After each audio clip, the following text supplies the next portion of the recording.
This is the DTV Digest, the podcast that brings you news and reviews of films which didn't make it to the cinema. And now, here's your host, Mike Parkin. Hello, everyone, and welcome to the DTV Digest. I'm your host, Mike Parkin, and joining me tonight are Richard Hawes. Hey, everyone. And Stephen Lockridge. Hello. So this is our roundup of 2022. This is our review show where we're going to look back over the year and we're going to be discussing our top 5 worst films, our top 10 shorts, and our top 10 features for the year. So these lists are confined to the films that we've actually reviewed on this show. So they don't include any films which went to the cinema or anything like that. These are the films, just looking back over the year, that we've actually covered on the DTV Digest. So the process tonight is going to be that we'll do the usual round robin. So Steve, myself, and Rich will say whatever our, say for number 10, what our top 10, our 10th pick is. If anyone's got the same, then they will say punt. And we will stop talking about that film and move on to the next one until that film appears at its lowest position on the chart. I think that's right, isn't it, guys? Yep. Good. Awesome. Okay, so without further ado, let's crack on. So let's kick off with our worst films of the year. Now, I have to say, guys, looking at this list critically, we covered 166, maybe 167, that's in contention at the moment, films over the course of the year, which is a heck of a lot. 72 shorts in total that we've looked at. And I didn't, critically, I struggled to come up with 5 films. Maybe 6. Yeah, I didn't either. especially the top 3. I tell you. I know what you mean. There are some which did stand out, if for the wrong reasons.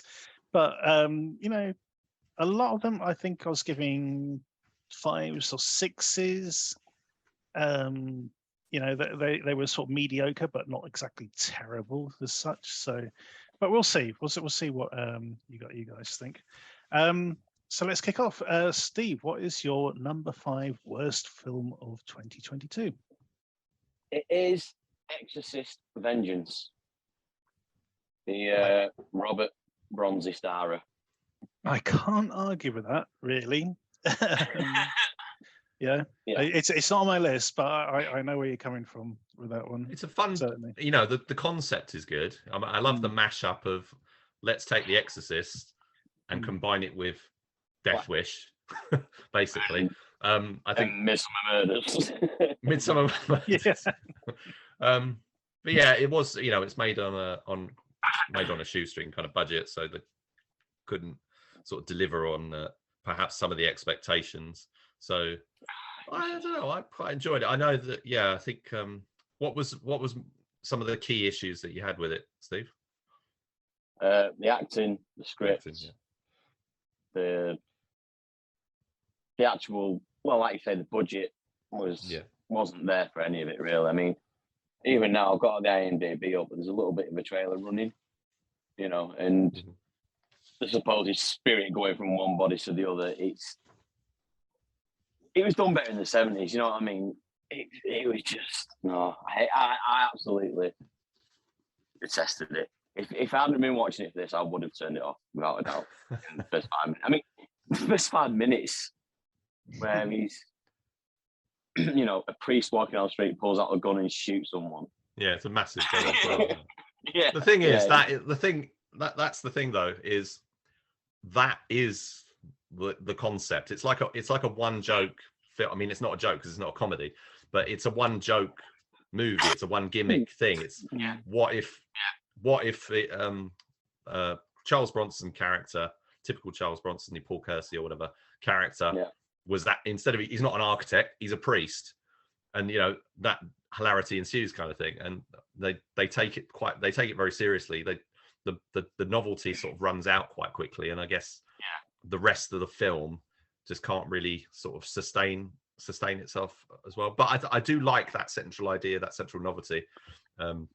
So I enjoyed it for that. But yeah, it never really sort of meets, fulfills its promise, unfortunately, which is the case of a lot of these kind of movies. They have that sort of central seed of something that's got, a real novelty value that could potentially, bloom into something really good, but they just can't get it over the line. Yeah, I agree. I think that's what kept it out of my bottom 5 as well, is that sort of novelty factor. But there you go. Okay, so my number 5 is The Bazonians. Yeah, I didn't like that. So this is the sort of one set in North London, sort of, I think it was a Greek sort of social club, sort of these sort of crime club sort of thing.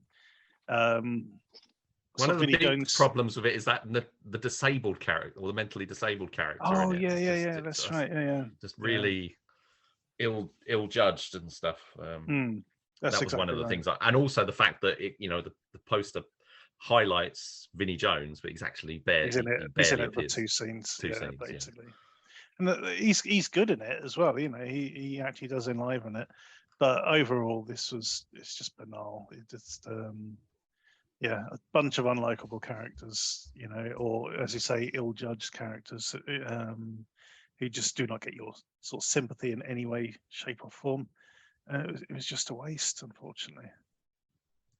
Yeah, I think I've enjoyed because it's one of the Saints and Savages. Yes, that's right. Yeah, films, isn't it? And I have been interested in what Savas Michael. Savas has produced before this, but I don't know. There's just something they never. Again, there's potential there, but I think in the case of these ones, it's more there's some just sort of say ill-judged or offensive elements. I think there's a little bit misogynistic and stuff at times. Yes, that's right. Because if you remember, I think it was I think it was Red Devil, the one where it was like this assassin sort of going to this island, and there was this really weird sort of anti-woke sort of misogynist streak to some of the dialogue. There was that thing with a preacher or something. Righteous something. Righteous Villains. Righteous Villains, I think that might be it. Yeah. Yes, you're right. Yeah. But yeah, he does sort of throw in this sort of weird stuff, and you think, well, is he trying to be edgy with it, or is this sort of like coming from another place? Who knows? But yeah, this one, it wasn't as interesting as some of his, his previous work was flawed, but interesting. This one was just flawed. So, Rich, what is your number 5? Mine is The Next Girl, or originally Girl Next. Punts. Okay, so Steve, your number 4. My number 4 was Anonymous Animals. Now I didn't watch this one. I think I dodged a bullet here. Oh yes, you dodged a bullet, big style. Yeah, it was it's a vegan propaganda film with no dialogue. It goes on for just over an hour, and was just boring and as hell. Yeah, I couldn't stand it. It took a while for me to understand what was actually going on. To actually understand what the premise of the film actually was. The humans were now the humans were now the prey and the cattle, and the wildlife was taken over. It might have worked as a short, but to drag it out that long, it was tedious. It really was. Couldn't. I mean, the creature effects were quite good, but no, not for me whatsoever. Interesting. Okay, so my number 4 is The Twin. Really? Yeah. mainly because it was just so dull. It really was, it did nothing for me at all. And then, the actual sort of reveal of what was going on, I was like, what? Yeah. Well, I didn't like the twist. I thought that was just not really. That ruined it a little. That ruined it a bit for me. But I thought the rest of the film was fine. Personally, I didn't mind it at all. I thought it was fine. I didn't, I don't hate it or anything, but I just felt like my time was wasted watching it. Really. Yeah. It wasn't. wasn't. And and that's quite rare for me, because it is that sort of Nordic noir kind of setting. I think it's set in Finland. I think. Yeah, that was one of the interesting things about it, was that it had that sort of finish. Although I didn't think they made much of it. It was all in English. Yeah, it was all in English, and apart from a little bit of local sort of quirk, it's like the wedding the wedding. The swing, wedding swing scene, stuff like that. Yeah, which was quite notable. But yeah, apart from that, it was just like, oh, we were able to film here because we got the financing or something, and that was about it. But could have been in literally anywhere. Yeah. But, well, you guys know my feelings about kids in horror movies anyway. So it was on a losing streak already. But yeah, it just felt that it was trying to be too clever for its own good. It's like, interesting twist, huh? It's like, oh, it doesn't make any sense. No. And there's that supernatural tinge to it that just went nowhere. Yes, exactly. It was a bit of a waste, to be fair. Yeah. So the only thing that sort of stood in my mind about this film is that how much I didn't like it, which is why it's on my list. So, Rich, what is your number 4? Well, talking of films that are trying to be too clever for their own good, or in this case, perhaps too oblique for their own good, it's the Serbian film The Pond. Oh God, yeah. Yeah. Which was the one. The poster has one of the characters in the movie. It has basically a tree trunk on his head, so that is kind of the image of the poster. Oh, is this the one where they're staying in a caravan? Caravan park. Yeah, or caravans in a sort of a landscape, and he's working on a thing, and then he's talking to his professor on the phone, and he goes and walks out a window while they're on a video call or something. That's right. Stuff like that. And the kids are sort of wild and running around. Yeah, kids again. Arty horror kind of thing. Just didn't. It was a real struggle for watching, and I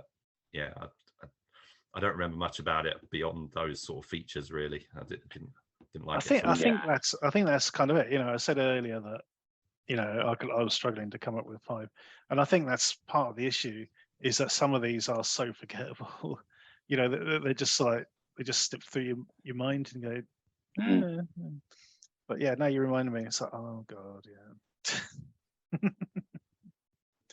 Okay, number 3 for Steve. What do you got? My number 3 is the first Bruce Willis film of the night, Corrective Measures. Corrective Measures. Which is weird, because I think that's actually one of the better ones. I couldn't stand it. Is that the one set in the barn? No, it's the one in the prison. The one in the prison where they got yeah. superpowers and stuff. That's right. And it was just like, no. You didn't like that? No, I hated it. Absolutely hated it.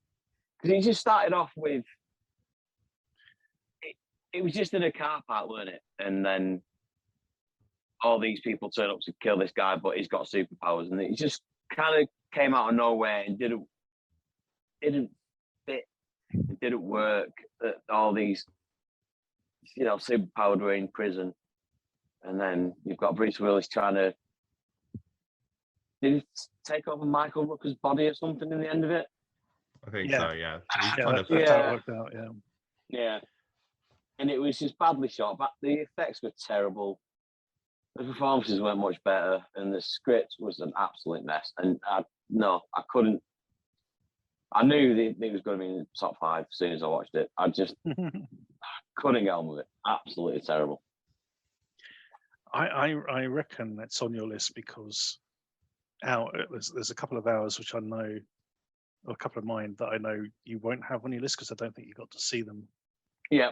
Oh yeah. That might have pushed it out, but there you go.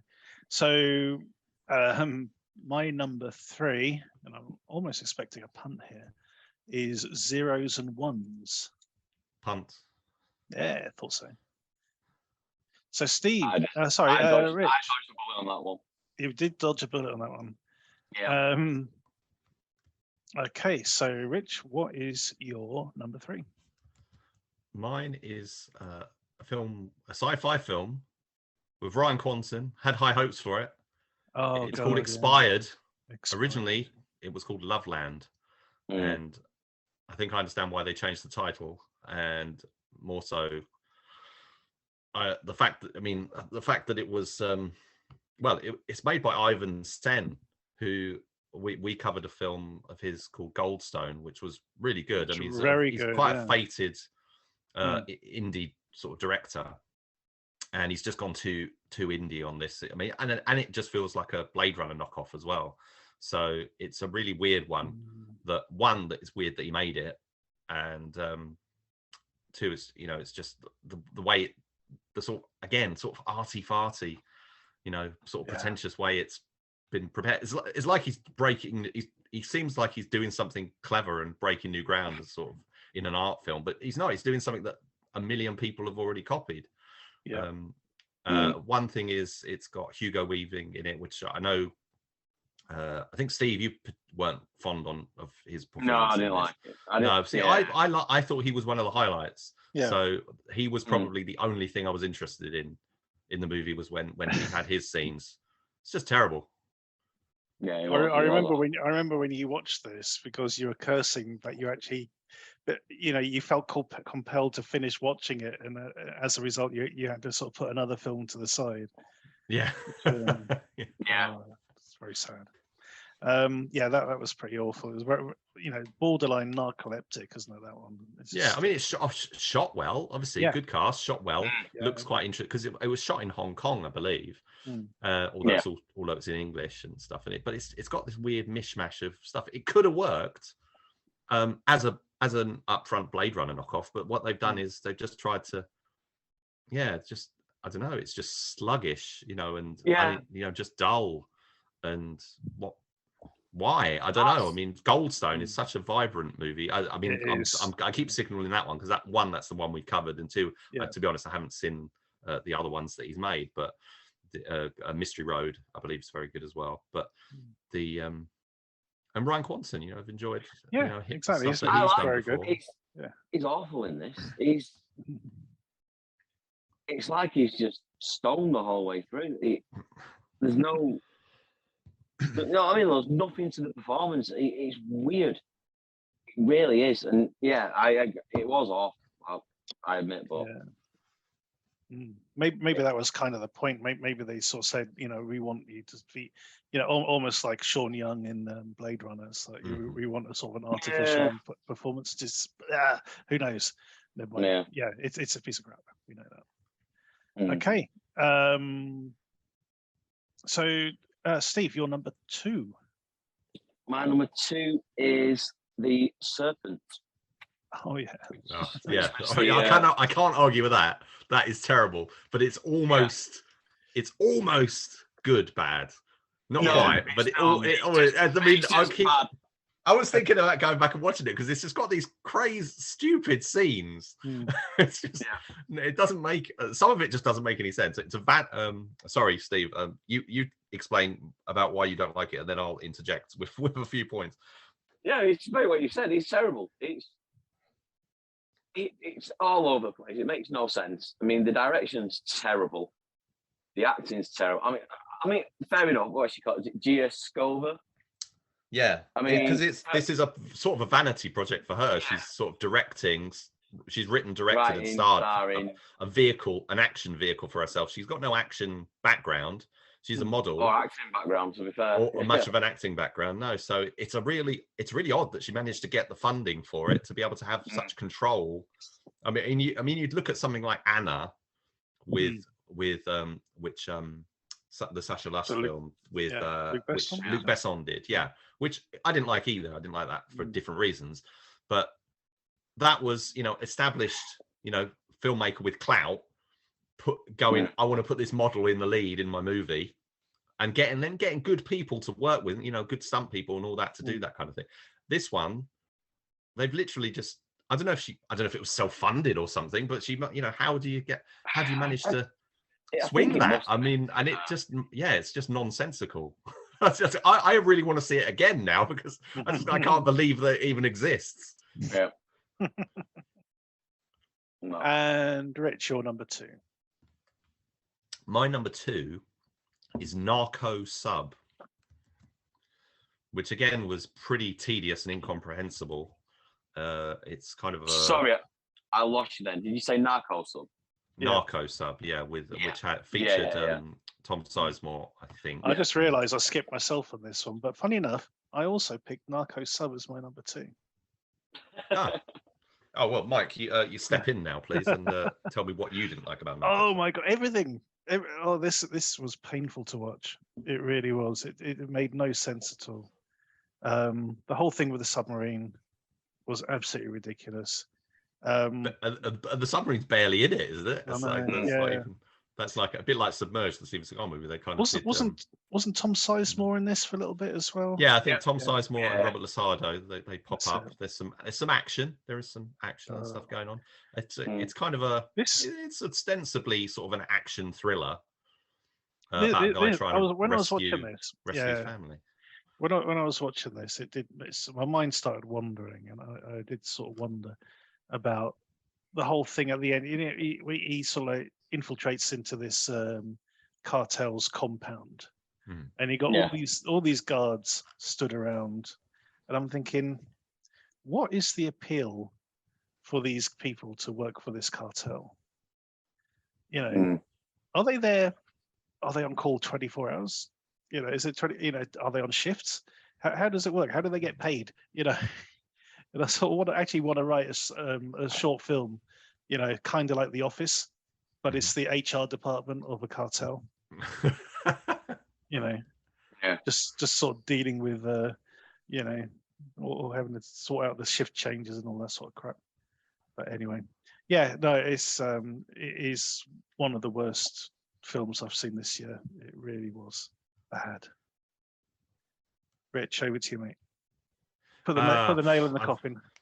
I haven't really got more to. I mean, it just there's not much more you can say. I mean, it seemed to have all the bits going for it, and the pieces are just not put together correctly. It's just everything's assembled quite shoddily. So you just couldn't really. I don't remember what was actually going on. I couldn't really figure it out. And then you're going and spending time with characters that you're not really. It's not really working. I think the lead wasn't strong enough to carry the movie as well. There's a bit where Tom Sizemore's been interviewed by like a film crew. Oh yeah. And he sort of says stuff. And the next scene, he's been interrogated by some cartel guys, and it's like, well, what? How? There's a lot of stuff like that. And then at the end, it sort of goes, oh yeah. Then he infiltrated this thing, killed the drug lord, and just took over his job. It's like, what? What? How does that work? Yeah, I think very strange. I mean, the cover was likening it to stuff like Sicario and that, I think. And I think it's a film that's trying to make some kind of statement about corruption and the war on terror, and or as it's sort of the current manifestation of that kind of war on terror. The director Sean Welling, he managed to get like Lee Majors in the movie as well. And actually, they've done another film together called The Great American Action Hero, which is a pretty bold claim. It's about a couple of guys trying to make an action movie. All right. Unless Lee Majors is playing Colt Seavers, the greatest stuntman, then it needs to, not worth watching. No, I don't think he's got much of a role in it. He is in it. I mean, but I'm curious to see it. But based on the evidence of this film, I'm thinking it's probably going to be pretty bad. He's actually got quite an extensive filmography, so he keeps making stuff. But well, good on him. in this, but yeah, in the just case wish of they were this a bit one, it's better. just yeah. it was just all over the place. I mean, the action movie rescue taken part should have been what they focused on, and having all this weird sort of industrial, I don't know, what's it, the industrial complexy kind of stuff that's going on, and the shifty Tom Sizemore representing the sort of shifty politician and all that sort of stuff was they've tried to add all these garnishes and stuff, and they just I didn't like it. Left a bad taste in the mouth, really. Very much so. Okay, I think I know what everyone's number one is. So, Steve, over to you. Well, my number one is Rich's number 5. It was Girl Next. Absolute mess of a film. Absolute. I had no idea what was going on. And because when it, you get the link and everything, have a quick look, and I'm thinking, oh, it's going to be quite a dark, deep trafficking drama. No, it's just batshit insane. Girls being kidnapped and trained to be like basically living dolls. Yep, that's right. Then the wife of the doctor starts getting jealous and then starts. I think it was a sister. It was a sister, wasn't it? I think that he was having. An affair with. Yeah, but he was still banging her, wasn't he? Yeah. Oh yeah. But if I remember rightly, she was transgender as well, and had a penis. Yes, she was. Yes, that's correct. So it was just, it was just bizarre. It really was bizarre. It was bizarre and it was a mess, but I liked it. Oh no! There's whole sequence. I remember there was whole sequences in this which were like, really weird dream sequences and stuff, and I thought they were just done really, really well. And there was just weird. There was this weird sort of like coma at the end, which suggested that she was a plant by the higher ups as well. It was weird. It was weird. I'll grant you that. It's very weird. And I can see it was very very much a Marmite film. So yeah, definitely. Steve, Rich, I'm gonna jump over to you for yours. I know what yours is. Okay. Do you want me to? Shall I say anything on? Go next. If you want to. Yeah. No. I thought it was shot well, and it's quite artfully composed, some of it, but it is kind of a film that sort of revels in a certain misogyny to an extent, and a bit like another film we talked about, Wolf Mother, that comes to mind. But there was just it was also trying to be it was very self-consciously grotesque in a lot of it, which I think was sort of, again, was one of the things I didn't like too much about it. But so that's the only bit thing I wanted to add to that particular comment. So, Rich, what is your number one? My number one is Zeros and Ones. Just the Abel Ferrara's film, with Ethan Hawke. Yeah, this is my number 3. What a fun film this was. This is the very definition of a film that's just got nothing going for it at all, really. I mean, okay, yes, you have got a major sort of mid-level movie star, Ethan Hawke, but he's just he doesn't know what the film is that he's making. There's clips they make. The movie is about an hour and 10 minutes long, and 10 minutes of that is bookended with Ethan Hawke sort of going, I was making this crazy film with Abel Ferrara and whatever, and then coming back and going, well, you've just seen the movie and I've just seen the movie, and wow, and and then just career, sort of, my just sort of rambling. What have I done? And even he doesn't seem to understand. And he's like, he seems like he's trying to justify it to himself. Trying to backtrack, exactly. Well, I got to see Prague for a bit or something. It's all shot on location, but it's a very like shot on digital video-ish kind of movie. Fly. I don't think it had a script. I think they were kind of flying by the seat of their pants. It was improvising. It was very avant-garde. Yeah, like a what's his name? Jean-Luc Godard. Lars von Trier. What's the Dogma Manifesto-ish kind of thing, almost. I think it was a bit more interesting than their stuff. That stuff is just so banal. I hate it. No, this I don't think there's a worse. I mean, so these top three for me, I like the worst, but this one it just takes the cake. I think it's one of I think it's probably one of the worst films I've ever seen. I think there's this. If people are ever asking me about bad films, I think this has kind of jumped up the list. I mean, I used to say stuff like Police Academy 6, but not 6, 7, Police Academy Mission to Moscow. But that was before I became more aware of the wider, the wider scope of film. So production values and all sorts. Diamond Cartel and all that sort of stuff. Oh yeah, but even those have they're terrible, but they have some redeeming features. Code of Cain and stuff like that. They're bad films with redeeming features. They're quite insane. This you can't watch this and have a fun, bad movie night kind of thing. It's just tedious and it's terrible. It is. Don't buy it. I mean, don't rent it. Don't spend your time. The poster looked good. I mean, good. Well done to the marketing team. They'd actually made it look like something you'd want to see. Yeah, but it's not that movie. I have seen this film in people's top 5s. No way. Yeah. What? People have they not watched anything this year or last year? I should say. Some people like it. There you go.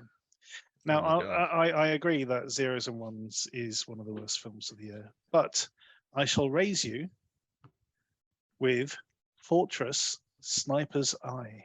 No, Fortress Sniper's Eye is absolutely fine compared to this. But that's fair enough. I'm not against the shout. Fortress Sniper's Eye is barely a film. It is barely even a retread. I mean, it is literally a retread of the first film. Yes. In so much, there's at least 20 minutes of footage from the first film in it as flashbacks. It's not just like a flashback to a scene. It's like we're going to show the whole scene. Yeah. I saw a worse version of that recently. I rewatched over Christmas. I rewatched Silent Night. I watched for the first time Silent Night, Deadly Night, and its sequel. And the sequel is literally half of the footage from the first movie. Jesus, as the first half of the second. I was double billing, and it was literally like an abridged version. It was like the whole scene, It was like, and yes, Fortress Sniper's Eye does that. In a way that is very, aside from that example, I can't think of another movie that's done it to that extent of showing that much footage. They've really sort of tried to pad the running time. I really did not enjoy that experience at all. They brought back the same villain. He was still monologuing. It was dreadful. It really it's another film from the. Our friends, the Randall Emmett Club sort of thing, and all the sort of key players are there. Was it Chan Michael Murray? He's the villain, isn't he? Yeah. But if I recall correctly, his like motivations and everything from the first film are basically completely ignored, and then he's got like different, and then it's got that weird. I think it's another one that's got that weird ending where they're all gathered around on a sofa or something, and then the police that somebody walks outside and there's police coming. Or is that the first one? I can't remember. Something like that. Yeah, the police finally turn up just right at the end or something. And there's what did we get? Hang on. Well, who else is in that movie? So we got Bruce Willis, obviously. Jesse Metcalfe.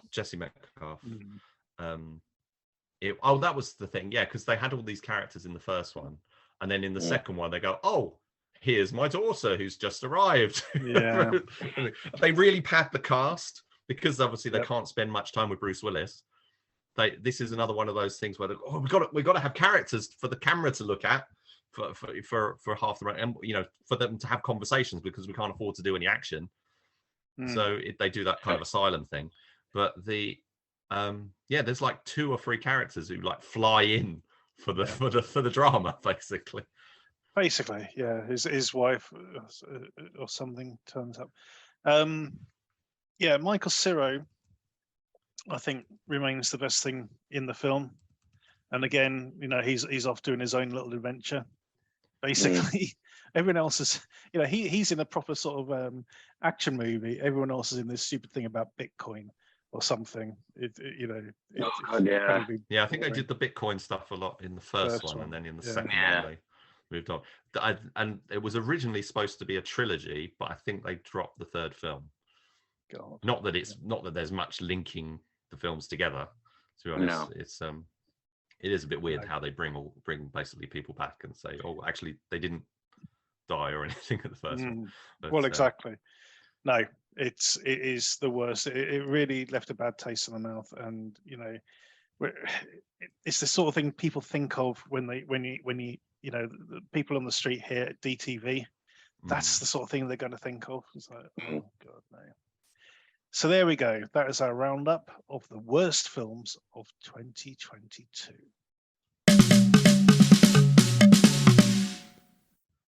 Okay, it's on to the shorts. So this is our top 10 short films of the year out of a list of 72. Yeah. It's pretty decent. Yeah, it covered quite a lot. Tough because in the case of these, they basically selected because they were good to one degree or another in the first place. Yeah. So I think with this particular list, although I don't think these are in any particular order as such, but these are just the 10 which stood out. So Steve, what is your number 10? Mine first one is Speed Dating, the recent one that we had. Punt. Punt. Yeah, Punt. Yeah. Okay, so my number 10 is Blink. Punt. Okay. Punt. And okay, so it's interesting. We're already noticing some films striking a chord among the team. Yeah. Yeah. And Rich, what would your number 10 be? My number 10 is Crooks. Punt. Really? Okay. Isn't that funny? Out of so many films. I know. That speaks to the quality of some of these movies, I think. Absolutely. Okay, straight on to number 9. That was quick. Okay, Steve, what is your number 9? I'm going to murder this. I really know I am. Is it Salvajes? Salvajes, yeah. Yeah. That was the like the cartel one, wasn't it, where they brought their friend round and then it all went to shit, basically. I just thought the action was really, really good in it. And it actually had a decent plot as well, to be fair. With, the gang turf war or whatever that was kicking off. I really enjoyed that one. Yeah, the acting at the beginning of that was superb because when the main crime lord turns up, and he's just really, really menacing in what he's sort of saying to this guy. It's a brilliant conversation. Yeah, I remember it well. Yeah, good one. Yeah, it's an amazing film. Excellent action. Yeah, it was really, really strong. That was. Okay, my number 9 is Crooks, Rich. So this was a comedy about 2 young women who are going to knock over a convenience store, but unfortunately find that somebody has beaten them to it. It's a really sort of off-kilter sort of style comedy, and it's just a lot of fun, basically. Yeah, it's got the quirky. It's all about the dynamics between the 2 characters, basically the sort of central characters who are motivated. I think they're going to knock over. They're inexperienced. They're going to knock over a store to get some money to be able to pay for an operation for the dog. For the dog, that's right. Yeah, that was it. Yeah, yeah. And it did remind me of that other film that Jim Cummings. Jim Cummings did. Yeah, you know the one I mean. Yeah, shoplifting. The one with the or something. the where the crossbow gets. Yeah, the one with the crossbow. That was brilliant. Yeah, it has that sort of feel to it. I really enjoyed it. Yeah, good one. Okay, so Rich, what is your number 9? My number 9 is Speed Dating. Punt. We're moving up the list. I just realised I should have punted Crooks again then, but oh well, it don't matter. Okay, number 8, Steve. My number 8 is Pipe. Which one? Pipe. It was the Zoe Bell one. Oh yeah. With the the Sort of set in the wasteland. future. Yeah. Yes. Yeah. Again, yeah, really good. Yeah. Yeah.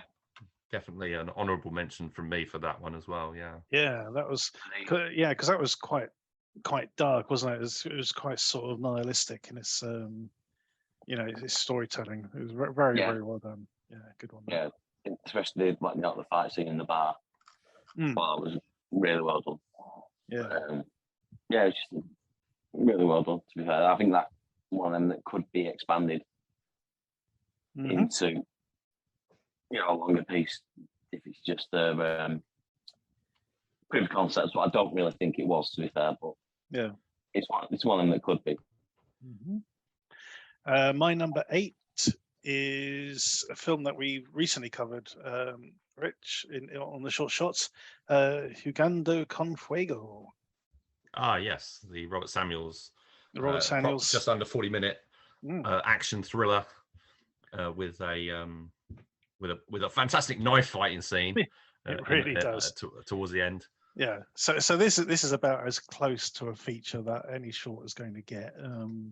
It is very well-rounded sort of storytelling. There is one moment which I consider what I call bad guy logic. Where you look at it, you go, that doesn't make sense. But the way he says it kind of makes sense, but it doesn't make sense at all for that character to do that. But other than that, Robert Samuels is great. He playing this sort of aging DEA agent or CIA agent. He's recently retired, but his past catches up with him. His girlfriend gets captured, and he has to sort of go and finish the job. Basically, go find this cartel leader. Really, really good dialogue when there is dialogue, and the action scenes are really, really well done. And Rich, what is your number 8? So my number 8 is one we saw way back at the start of the year, Street Fighter Psychosis. Oh yeah, I don't remember this one too much. I don't, to be honest, because it was I think it was literally around this time last year that we released that episode, which I think we recorded a little bit earlier. It's one of those that I really want to go back to, but I just haven't had the time because I keep forgetting that so many great films. I keep forgetting that it was there, and it was just seeing this list. I was like, oh yeah, and it just made such an impression on me that I can't really remember what happened. I just remember it's really well put together, really good fight short, basically. It was. Yeah. But they had I thought the character representations were really good and stuff, and it just really made by a guy called Stanton Chong. It's about 13 minutes long. It was just really good sort of choreographed action. And well shot and stuff. So definitely one of the best fan films that I've seen this year, and I've seen a lot of fan films. So. Okay, awesome. Steve, your number 7. My number 7 is No Disintegrations, the Star Wars. Yeah, talking of fan films. Yeah, that's another. Yeah, it was really cool. Yeah, that was the follow-up to Scorekeeper, wasn't it? Where then this one's got the. Was it Boba Fett in this one? Yeah. It's three bounty hunters meet in a bar kind of thing, isn't it? Yeah. He don't get his bounty because he disintegrates them, basically. But I just thought the way they did it was really, really well. The costumes, the makeup, the sets, I thought they were absolutely fantastic. And the story as well was pretty good. There's a couple missed action beats and stuff like that. But apart from that, I just thought they did a really, really good job on it, and it was really enjoyable. Yeah, totally agree. My number 7 is Reload. This is another one we did quite recently, but we watched it at the Fighting Spirit back in September. Yeah, got to see it on the big screen. Got it on the in big all screen. Its decently budgeted glory, I would say. It's a pretty slickly made film. Looked good on the big screen. So essentially, we have a time-traveling Punisher, sort of like cornering this guy, this sort of dodgy guy in a sort of a chop shop. where this guy is apparently going to be responsible for destroying a hospital in a couple of years' time. So he wants to put a stop to it before it happens. And a big fight ensues basically in this sort of motor garage. It's a lot of fun. The sound effects in particular are really, really good. And there's a massive guy that he has to fight in this. It just looks incredible. It's just a really, really good, fun sort of sci-fi action short. And Rich, what is your number 7? My number 7 is Michael Lear's Jester Must Die. Okay.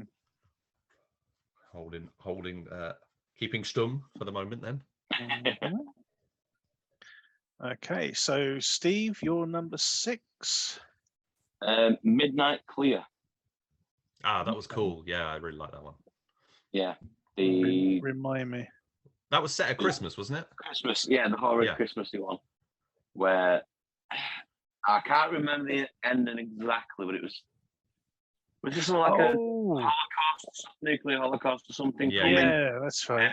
They were celebrating. It was like a family Christmas thing, and it's gradually sort of revealed that we're sort of in an end of the world kind of situation. Yeah. And I just thought it was done really well because it is one of the big kind of keep you guessing. You know, it was definitely a sense of unease all the way through, and then it gets you right at the end. And I just thought it was done really, really well, and the tension building, it was great. Yeah, we covered that one on the short shots alongside Pipe. In the same episode because I can't remember which series it was. It was one of those short film series, either Ethereal or Beyond the something like Beyond the Dark or something. It was called. Right, yeah. They were showing them as a collection. They've just not the Ethereal ones, was it? No, I don't think. I think it was the other one. I think it's, so I get confused with the name of them. I think you can. Midnight Clear is very available. It's on this sort of paid for thing that you can rent, but you can actually find it really easily on it's on YouTube. YouTube. I think it actually even came out on I think it was Alter or Dust or something also put it out very recently. So yeah, probably in time for Christmas, I think. But I really like that one a lot. That was probably one of my favorites of that show that we did alongside Pipe. Cool. Okay, so have you done your number? No, so my number 6 is number 6. My number 6 is Red. Punt. Okay. So Rich, what is your number 6? Mine is the video game sort of promo video, Sifu. Oh yeah. There's a running theme in my list is that there's a lot of action stuff because that's kind of my go-to. That's what I love watching most out of anything. Probably really well choreographed sort of fight scenes and stuff. And this film has it. It's got a really good budget. Yeah. The video game company have really invested quite well with it to make it. It's quite common now for video game companies to make short films to promote their stuff. We've covered quite a few in the past, I think, including there was a Far Cry one, and they get quite big name actors. The Far Cry one was really good, actually. This one's like 10 minutes long or so, and just really, really sets everything up really nice. I'm not gonna play the game, but it does make me wish that the film went on and told the story of the game. So maybe like a film adaptation or something would be really. Could really work quite well. I remember after we looked at this, I did look up footage online of the actual game itself, and it is very close. You know, they got the aesthetic almost perfect. It looked really, really close to the game. So yeah, hats off to these guys. Yeah, really good one. Okay, up to number 5 for Steve. Number 5 is Life is But a Dream. The one by Park Chung-wook. Oh yeah. Oh god. That was a freaky one. Yeah. Yeah. Really vivid, lots of color and all that. Really vibrant and basically two It's the ghost, wasn't it? ghosts fighting over a casket, basically.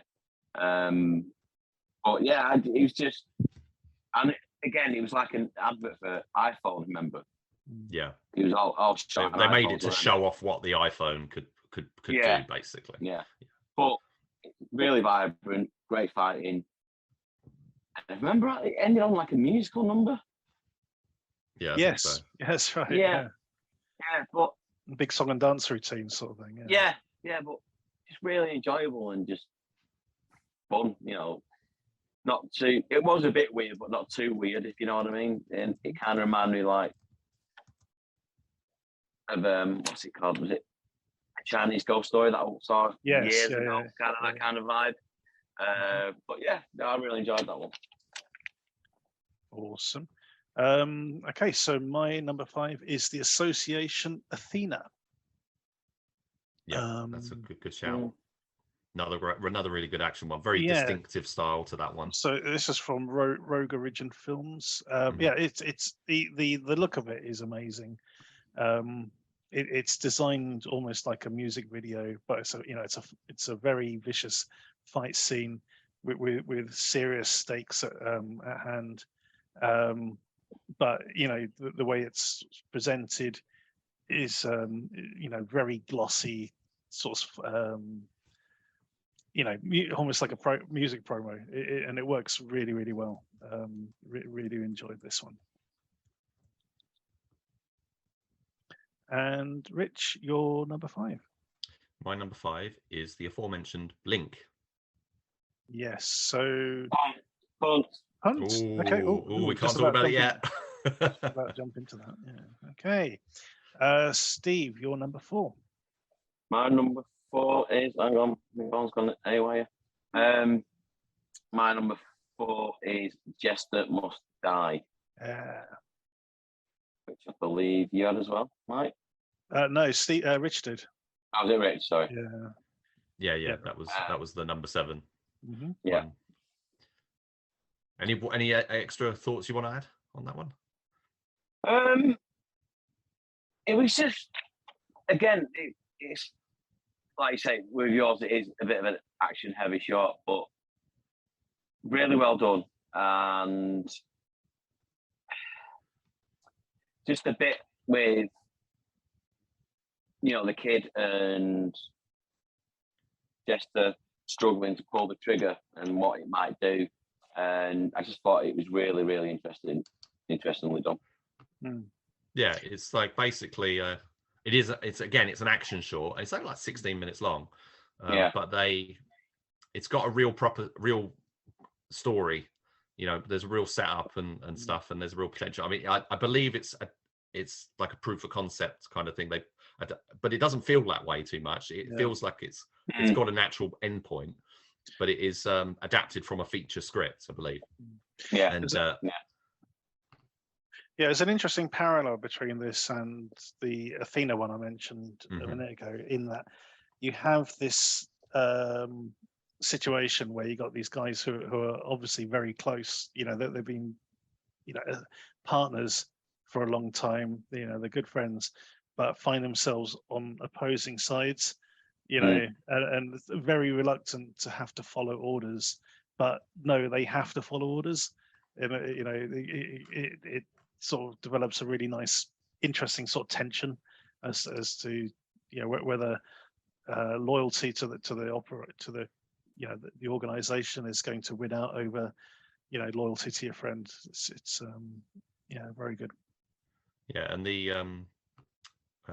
it's the guy in the lead, Adam Sleman, it's actually his script. He kind of came up with it. I'd not seen him before, so I thought he was pretty good. And the film is made by a guy I've seen a lot of action shorts with or by, Michael Lear. He's done stuff like fight coordinating on films like Day Shift and Samaritan.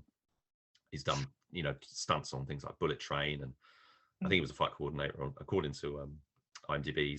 He did Extraction and Fast and Furious. He's unloaded. He knows he's really good at what he's got, and clearly a really good director as well.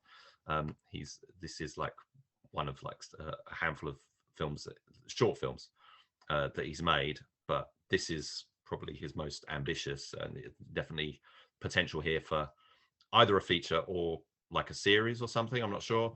The sort of the rate of conversion from proof of concepts into anything else is very low.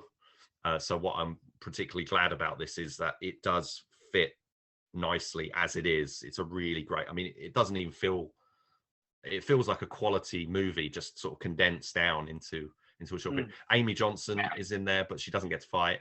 I think it's just kind of a favor for the bit that she sort of turns up.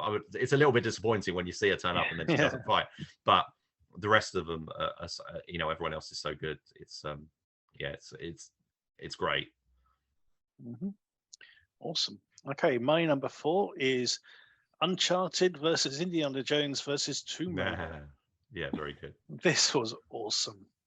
It is exactly what it says on the tin. You got all 3 characters.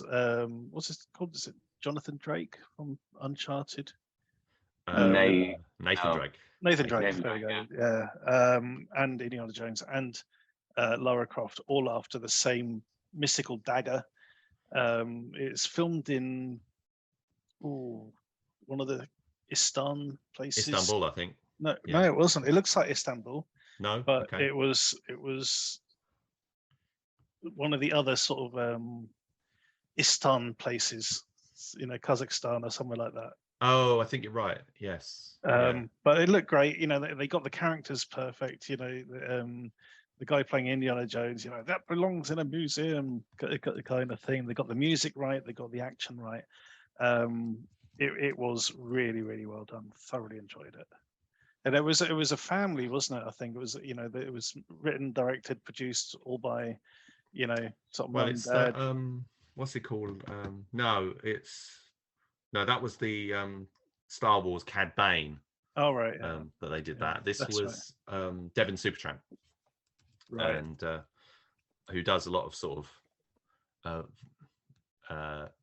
of these kind of character fan film concept videos and stuff, and to various degrees. We've covered quite a few of them, but he does a lot of stuff that's like commissioned for like big brands and stuff. Yeah. And but this worked really well. There's this whole absolutely. Sequence where there's sort of like all 3 characters are on top of this this building on the tower, sort of going around the outside of it. Yeah, I mean, it's fantastic. They say they shot it. I've just looked it up. It was Uzbekistan. And they shot it. Say it's all shot on location. Really talented stunt performers in playing the roles. It's not dialogue driven. It's very action driven. It's about them. But it's all about the character. They are very true to the characters. The way they act and everything. Even though Indiana Jones would never have, be in the same time zone as that. Yeah. You don't even think about it when you're watching it. It's just the sort of, the sort of whimsy of the whole thing. And there's a few other short films that play on that kind of whimsy of which I like. There's one out there which from a while back which says, what if you crossed over the Indiana Jones movies and the Star Wars movies? And that's quite a fun short that sort of plays with it. Plays with those characters. So it's always this is one of the great things about fan films is that you get stuff that you would never see in a real project for whatever reason, usually rights reasons and stuff. And Devon Supertramp, Devon Graham, I should say, with his team have just said, what can we do? Let's think of some great ideas and let's put them on screen, and it flows really well. I think it's like only like about 10 minutes, but it's like 3 different it goes really set pieces. Yes, that's right. Okay, so Rich, what is your number 4? My number 4 is the aforementioned Red, Bo Fowler's proof of concept. Yeah. Okay. Yes, thoroughly good. This one, it's it could be really dark. It could be, it sets it's quite dark. To be. It is very dark. It's quite bleak sort of film. But oh my god, the action is superb. Is this the one where he wakes up? In the ice bath. That's it. Yeah. And he's basically he looks like a homeless man. He's got like these ugly baggy pants on and stuff. Yeah, it really reminded me of Gangs of London, some of the gritty sort of atmosphere, and the sort of ugliness of the whole thing. And but fantastically shot, really slick looking, and obviously excellent choreography. We've got Cheryl Burniston in there in a small role, and Ian Reddington, who's quite a recognizable face from some, I think it was like EastEnders and stuff that he did. And both Owl are really good. He's this was made in 2020, but only just released sort of wide, freely available this year. So it was I missed it when it was at the Fighting Spirit Film Festival, and I was waiting for a long time. That was the COVID year, wasn't it? Basically, I think. Yeah, that's the only one. That's the only one we missed. But there you go. Awesome. Yes, I thoroughly enjoyed that. It's on my list. Okay, number 3 for Steve. Well, you already talked about it. I cocked up. It is Crooks. Awesome. Okay. Yeah. Really enjoyed it. You want to add to it? Yeah, cool. No, it's just, it is what it is. Nice bit of fun. Awesome. Yeah. My number 3 is Nightmare Man or Bat. Another really good fan film. We've seen some really good Batman films. There's the animated one with Two-Face and the ventriloquist. Broken Promise. Broken Promise. That's it. Yeah, that was awesome as well. But this one, it fits in a lot. It does. We've got what's his name? Dick Grayson, playing Nightwing. The Red Mask. Red Mask. Sorry, he comes up in, isn't he? Which is awesome. Batman looks great in this. There's a whole sequence with a CGI Man-Bat, which look really, really good. Very well rendered. They just did a really, really good job with this. It really, really worked for me. Cool. Okay, and Rich, what is your number 3? My number 3 is Life After. Okay. Remind me what this one was. So this was like a half-hour, again, sort of proof of concept, sort of first act of a movie, basically, which was about a hostage negotiator. Now I remember. It was shot a bit like a Saw movie. She's dealing with some emotional. She's emotionally fragile after the loss of her partner, and then she's sort of called onto the location to sort of deal with this guy and rescue some hostages. It's just really slickly produced, very engaging thriller, interesting characters. They've sort of got it's not action driven. It's very much about the sort of atmosphere and the suspense of the situation, and it's really well shot. And one of the letdowns is, I say, like with some of these proof concepts, is it doesn't have a proper conclusion. There's a bit of they kind of leave it on a little bit of a cliffhanger where you could assume a potential outcome, but it's that's a minor negative. I mean, it does what it set out to do, which is it makes you want to see more. And I think even if I think it just about works on its own, without having to worry about anything more. But I loved it. Really good. Yeah, absolutely. Really good one. Okay, up to number 2. Steve. Blink. Okay. Was it on someone's earlier as well? Yeah, but both of ours. Both of ours, yeah. Oh, okay, yeah, very. I just thought it was really well done. If I remember rightly, Vic, did you not say it was part of a collection? It's it's quite unusual because it's a studio produced short film. It came from Sony, who did they established a new of their Screen Gems offshoot, sub brand kind of thing. They've created a new one called Scream Gems. And the idea is that they'll do like these little proof of concept stuff. As far as I'm aware, this is the only one they've made so far. Right. I've not come across any others. This was back in March, and it's got decent budget behind it. It's still very sort of small scale, limited cast, all that kind of thing. Sophie Thatcher is a young girl who's basically she's paralyzed, and she can't really communicate what's happening, and so the evil force is kind of approaching her, and she's completely vulnerable to it, and unable to warn others who are around her in the hospital. Really, really suspenseful, really interesting, obviously really well made by director Spencer Cohen. It worked really, really well, that one. Okay, my number 2 is Baby Fever. No surprise, really. So this is from Hannah Mae Cumming, who is part of Monstrous Femme. We've covered her work before with Camp Calypso and Fanatico. And I thought this just works really well. The 70s aesthetic, the whole sort of misogyny and the stuff that's going on. It's got a nice sort of sense of humor to it, some nice icky effects, and a really, really good soundtrack. So that's my number 2. This is one you can't find freely available at the moment, but you can find it on the it's festival still circuit.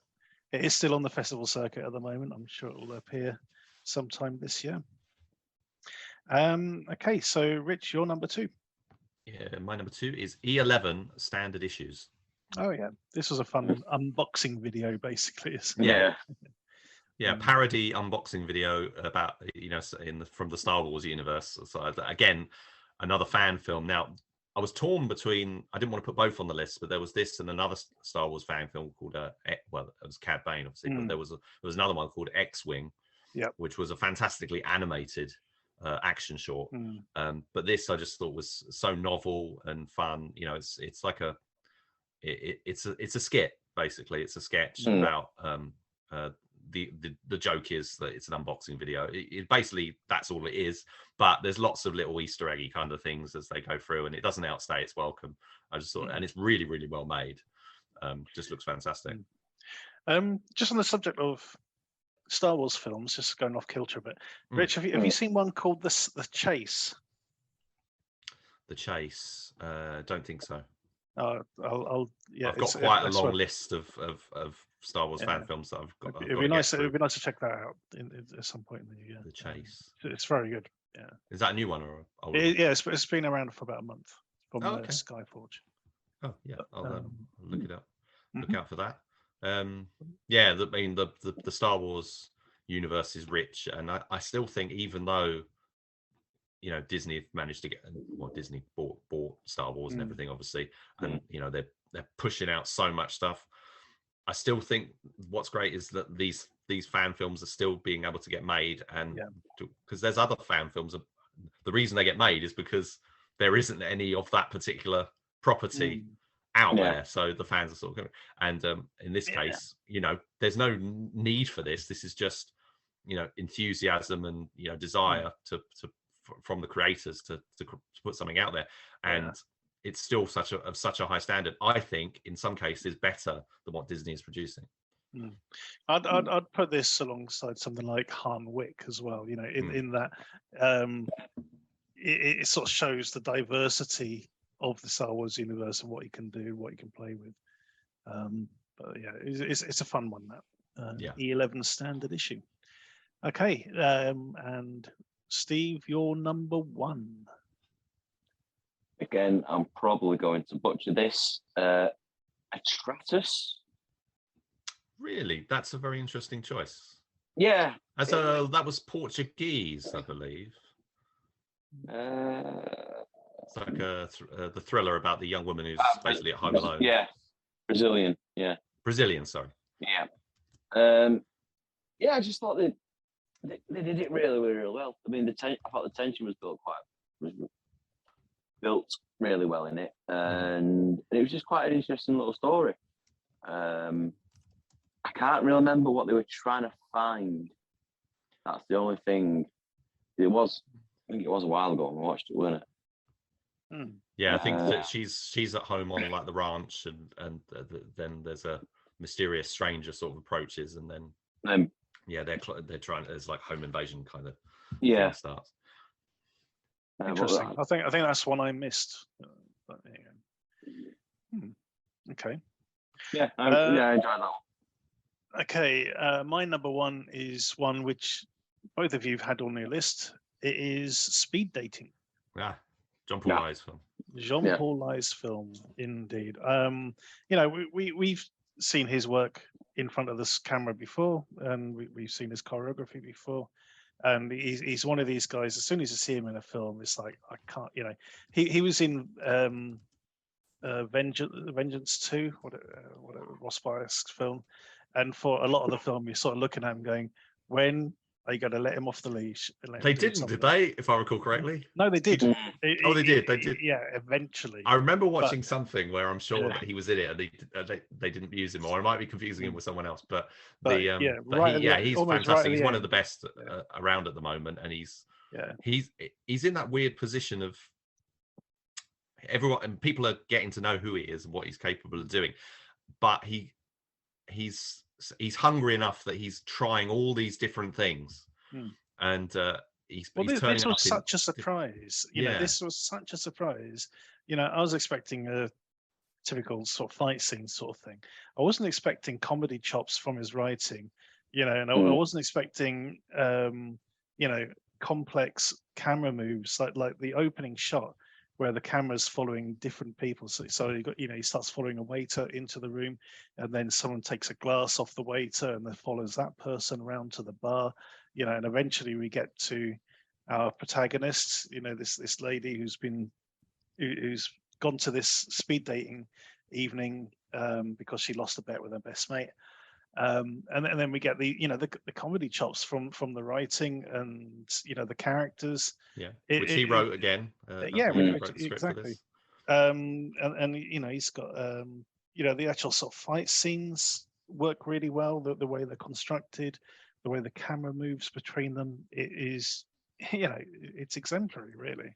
Yeah, and such a shift from because this is only the second film that he's directed.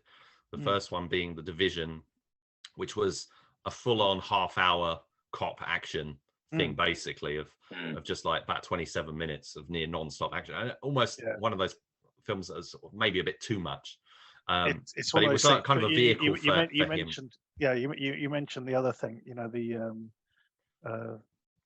Sifu one, because I'm pretty sure that was for the game, The Division as well. Yeah. Oh no! This is The Division is not a video game the one in the warehouse. Yeah, that's absolutely right. So I remember it now.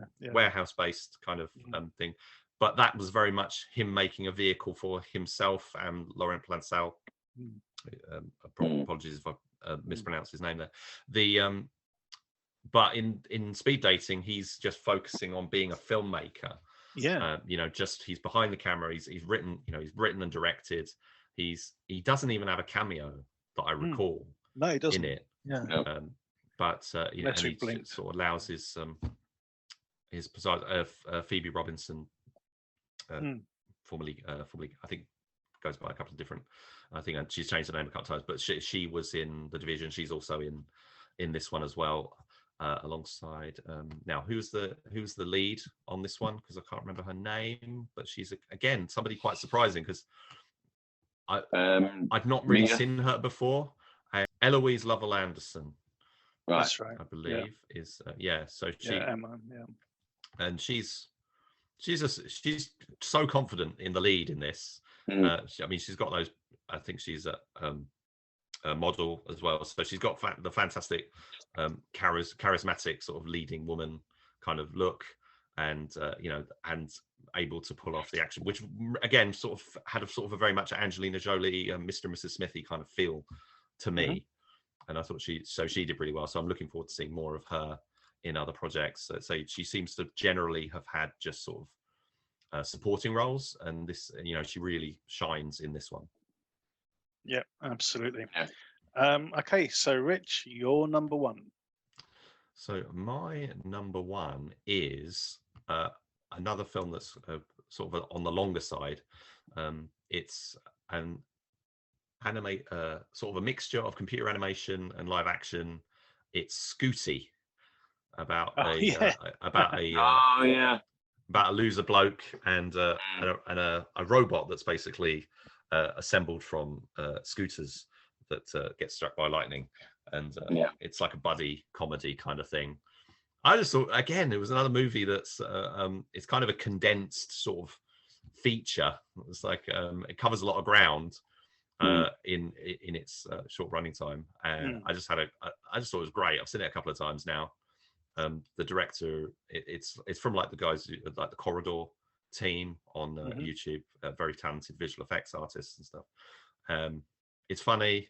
The computer animated, the computer animation is fantastic, and really, you really believe in the character and stuff, which is really important. The human guy is a bit of a douchebag at times.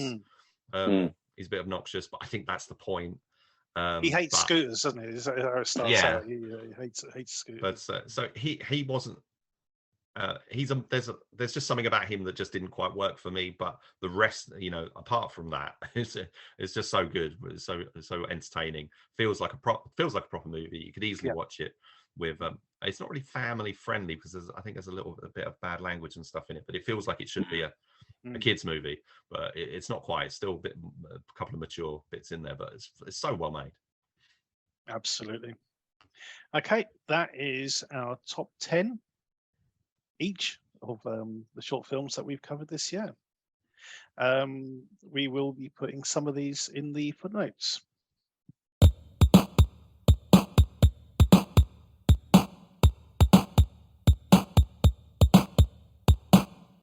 Okay, guys, it's time for the main event, our top 10s of the features that we have reviewed this year. And I'm going to kick straight off over to Steve for his number 10. Right. Okay, I've actually picked a fan film for number 10. All right. It was Scream Legacy. Yeah, really, really, really good, that one. Yeah. I just thought they did a really good job with it. Actually incorporating the original films into it. They did it really, really well. Because some of them, say like the Friday the 13th ones we've seen and stuff like that, it just ends up being set at the same place, and that's about it. But with this one, you had Sydney's daughters, the protagonist, and things like that. And I just thought it was done really, really well. It was up there on a par with the new Scream film for me. I really, really enjoyed this. I think what I respected about it was, it's hard to do a film because a lot of what the Scream franchise is the references, and the easiest thing to do would be to, or perhaps not, would be to try and do exactly that.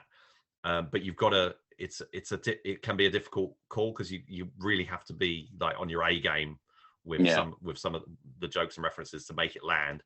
And I thought here they've just said, no, we're just going to not do that part. We're going to focus more on the tension and the atmosphere of the characters, and not try to be clever and meta and all that sort of stuff. And it works as some kind of a standalone sort of more straight. So you look at something like Scream 3, which was trying to do the whole meta thing even more and just didn't work. And I think this one, and I think that's what they learned with the later sequels, was to kind of pull that stuff back. And I think what's interesting here is that they showed that you can make a Scream movie without doing that. Now the new movie came out and they did go down that direction of doing all that kind of stuff again, but I think there's evidence there that the series can move on beyond references and just sort of being more of a straightforward kind of slasher, which are the films that we really enjoyed in the first place leading up to Scream. So I thought it was a good addition to the best fan film Scream I've seen, definitely. And there's quite a lot out there. It's quite easy to do with the costume and everything. But I thought they pulled it off. It was really well shot, really well produced, and it was about an hour long, if I recall correctly. Hour and 5, Good-o. Okay. Now, just as an aside, before I launch into my first one, did you go? I mean, how difficult did you find this sort of narrowing down to just 10 films? Not that hard, to be honest. I mean, I think there's a lot of film. When I review every week, a lot of what comes out is about a 7. I usually think most films are pretty good. There's a lot of the things. So finding the exceptional ones is probably what are the most sort of exceptional is probably harder, especially compared to. It's different than constructing the worst or the shorts list. Yeah, I mean, we've covered so much more is one thing, but it was challenging at times. How did you find it? I found it quite difficult. I originally had a short list of like 30, and even by today, I had it down to like 15. And I was really struggling to sort of kick out a few. I was moving stuff around. I'll be honest. There was films I picked out, and I was thinking, you know what? I don't think this is top 10. I think if I look further down, there was another film that sort of jumps out at me. There's loads of films that, honorable mentions kind of territory. I mean, we've covered a lot of really good stuff this year, but I think I tried to be fairly tried to bring. These are not necessarily just the only ones but they're the ones that definitely stood out. Easily. There's loads which could have been sort of slotted in. What was so my number 10 Yeah. is a film called The Day After Halloween, which I don't think you saw, Rich. I think it was me. No. I remember you raving about it though. I really like this. This could easily have been made by Kevin Smith. It is that style of comedy. It's a buddy movie basically, with these two guys waking up the day after Halloween, where there's been this party, and one of the guys' girlfriend is dead, and they're trying to remember what on earth happened the night before and whether or not they should call the police or anything like that. And it's just great. I absolutely love the dialogue. I love the way it was shot. There's great sort of fantasy sequences where they imagine what it would be like if they're interrogated by the cops and things like that. It's really, really well done. Thoroughly enjoyed it. Yeah, I remember you saying that you thought that I'd like it, and it just didn't hit home for me at all. Yeah, if I remember rightly, he didn't like the sudden change at the end, as sort of jumped genres, as it were, right at the end. Yeah. Anyway, Rich, what was your number 10? My number 10 is The Killing of Kenneth Chamberlain. This is one of the films I rated highest, but the reason it's sort of at the bottom of the list is because I think there's other films that have better rewatch value. Is all it is. I do think it was a really sort of quite powerful film. Not what I was expecting. Very different to what your standard DTV kind of fare would be, which is quite diverse as our shows generally attest to.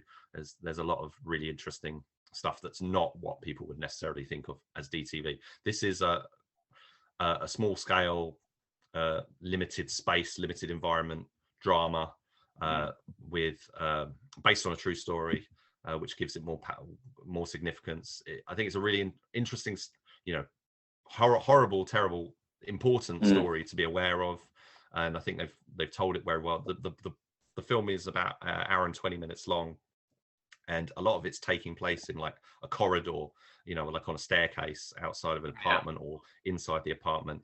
And I thought they held the ground, that they managed the pace of the film really well, and excellent performances, obviously. And I think it's definitely films.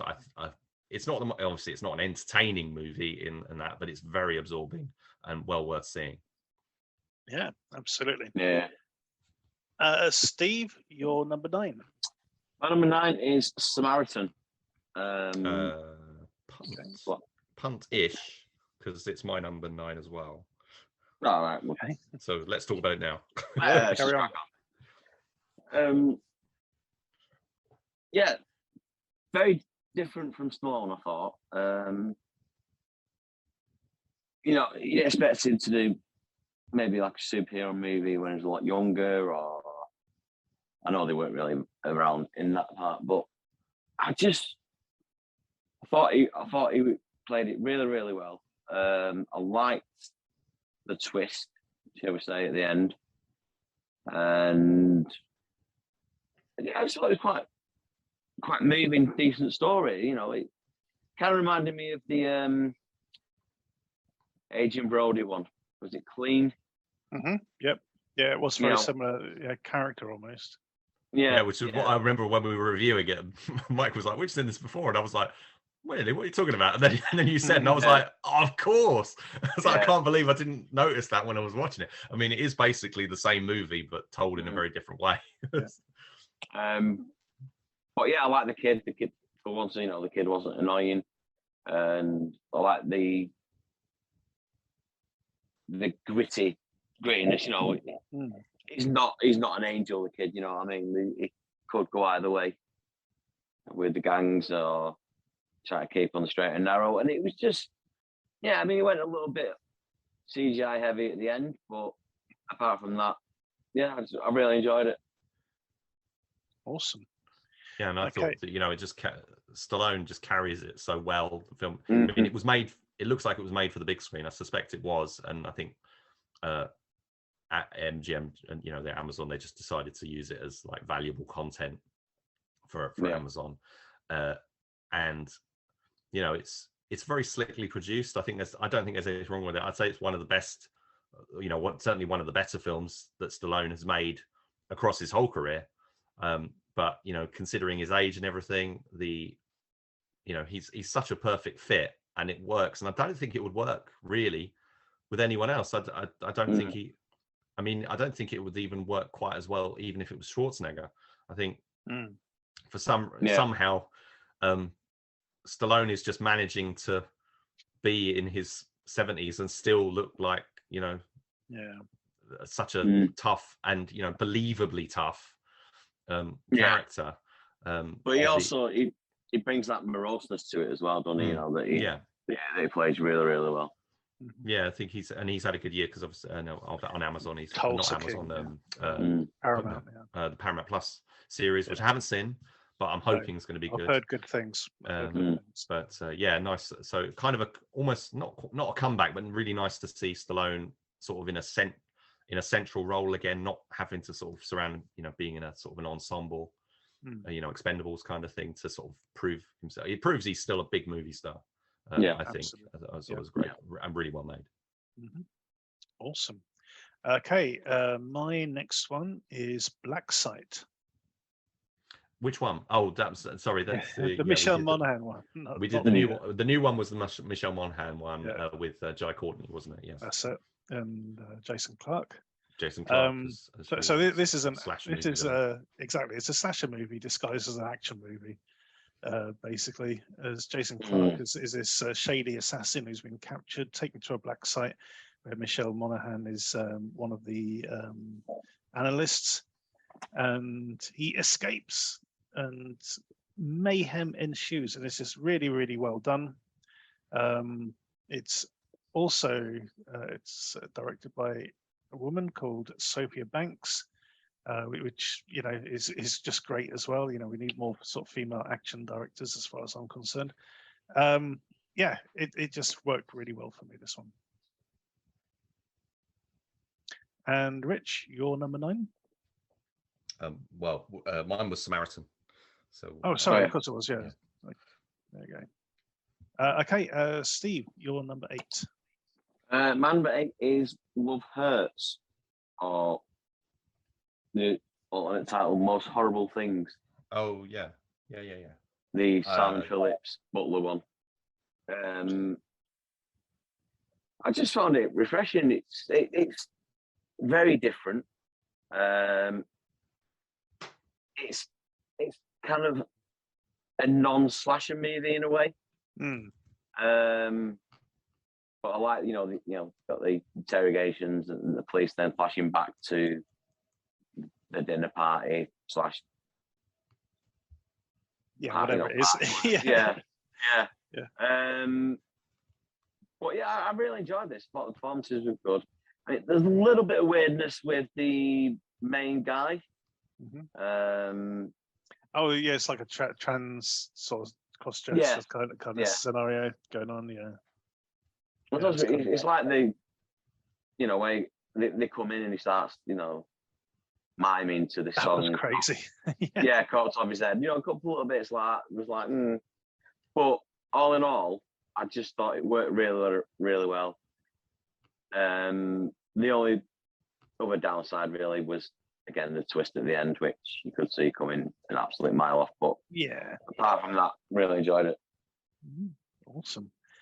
Okay, so my number 8 is Day Shift.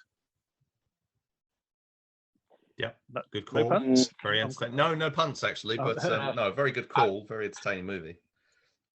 Yes, thoroughly enjoyed this one. I just can't remember who directed it all of a sudden. Oh, that was J.J. Perry. Of course it was, yes. So this is directed by J.J. Perry. We've got Jamie Foxx as he's sort of like an independent sort of bounty hunter for vampires. Doing work off the books and ends up being unionized, or forces his way back into the union in order to get some lucrative gigs, and ends up sort of squaring off against this sort of very menacing sort of female vampire who's trying to modernize things, a bit like Deacon Frost in Blade in a way, I guess. She's got these aspirations to bring sort of the vampire community sort of kicking and screaming into the era of the fruit bat. Mm-hmm.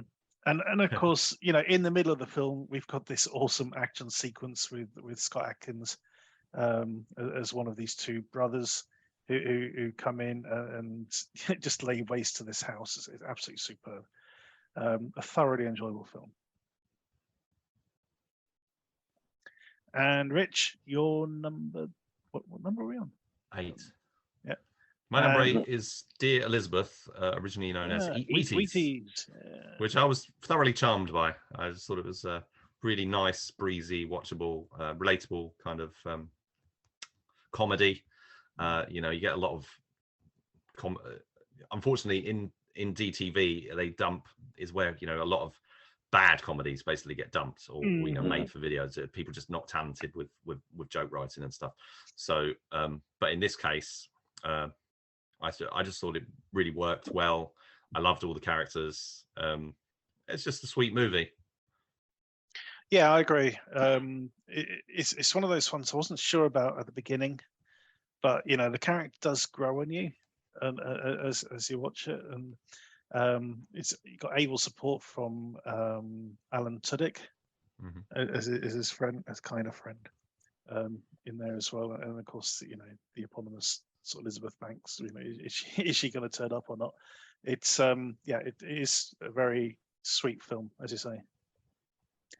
Okay, number 7 for Steve. My number 7 is Cop Secret. Good shout. Yeah, a good shout. Yeah, I just thought it was really enjoyable. The your big macho cop, falling in love with his partner, and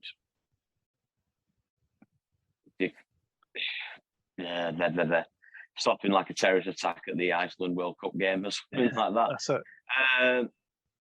It was just loads of fun. I've said the only downside was the baddie was a bit OTT with it, and apart from that, I thought it was hilarious. Really, really enjoyed it. Just such a fun film. I totally agree. It's like what if Riggs and Murtaugh actually had a relationship, had a sexual relationship, rather than just sort of platonic one. It's and the thing is, it's got the action chops to back it up as well. It doesn't shy away from car chases and big shootouts and explosions. And these two guys really are the loose cannons in the department. Wrecking Chinatown and all this sort of stuff. Yeah, very, very good, very enjoyable film. Yeah, it's not. Again, it's a film that doesn't really. I've said this about a couple of films this year, but it's a film that's not talking down to its characters or looking down on its characters. It's an older version of this or an alternative interpretation of this would have been much more offensive.